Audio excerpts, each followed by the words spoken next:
Hi, this is Brenda Hines. Welcome to this Ninja Skills module in which we are going to uncover the power of a magic two-letter word, if. This word helps us understand either a buyer or seller's motivation and commitment. Let's hear how some of our ninjas do it. If we could wave a magic wand and ask you, what does the perfect home look like to you? If we found that perfect home, what would you do? On a scale of 1 to 10, where are you at in the buying process? I love it when they say, what do you mean? And I'm like, well, if 1 is, if you found the perfect house, or 10 is, I'm living with my in-laws, I'm going to be gone in 30 days, whether you find me something or not. And then everything in between. And then they start, you can see the wheels turning in their mind, and they start giving you clues as to the seriousness of it. We need to get to the bottom of it before we take them out shopping and hunting for that property. This way we get to know them a little bit better. We know what to expect from them, and they in turn get to know what to expect from us. Really, you're helping them find that number. Is that number 5? That's okay. It's good to know. Let's go look at a couple of houses so you can understand the market, but let's not see 15 houses. If we're an 8 or a 9 or a 10, then everything moves, as fast as you're comfortable with. We need to get to the bottom of it before we take them out shopping and hunting for that property. This way we get to know them a little bit better. We know what to expect from them, and they in turn get to know what to expect from us. We want to follow up their answers to the Magic Wand questions by showing solutions. If our buyer says that they wouldn't waste time going on a wild goose chase looking at homes they'd never live in, we can reassure them that we have a simple process called the funnel approach that will allow them to eliminate the properties that won't work for them, so we can target the ones that will work for them, keeping a rolling top 3 so that they can be assured of finding the home that's their 8 or 9 out of 10. So one of the things I am learning every day is that I am not the perfect solution to every seller and every buyer. So we've got to determine, are we a good team? Now, if we're a good team, the next thing I want them to believe is I care passionately about what they want to accomplish. That's why I keep asking questions about what you want to do and things like that. Because here's the truth. We are not in an objective industry. We can't say this 2,000 square foot house is going to sell for this price in this number of days.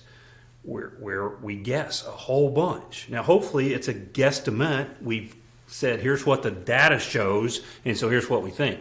But I can't control the crazy agent on the other side of the transaction. I can't control the buyers that get cold feet and it falls apart 10 days.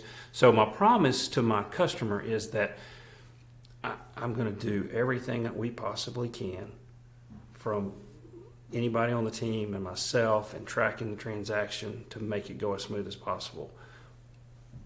But if it doesn't, then I'm going to be here to pick up the pieces, and we're going to go to plan B. And if necessary, we're going to go to plan C.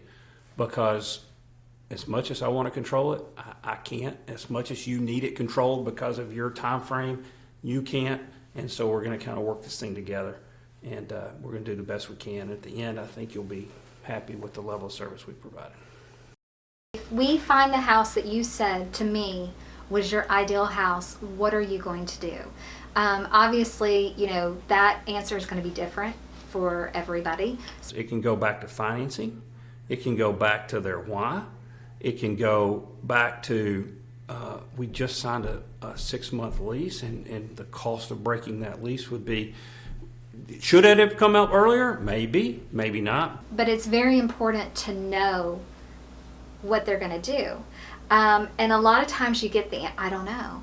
And so that's where I think as professionals, we need to come in and say, well, have you considered this? Have you thought about this? And a lot of times they're so foggy that until you present those, solutions or options, it never occurred to them as something that could possibly work out or happen that way. Signing on the dotted line, especially for our first-time buyers, is a huge deal. And this is where we want to just reiterate, hey, we're going to walk through this thing with you. If you're ready, that's great. If you're not ready, that's okay too. Let's help you get ready. What is it that's going to take you to get from a 1 to a 10 or a 5 to a 10? Now, there are those people that they're not where we need them to be. And maybe they have, gotten a little ahead of themselves, and they're, for whatever reason, they're going to hold on tight to that fence.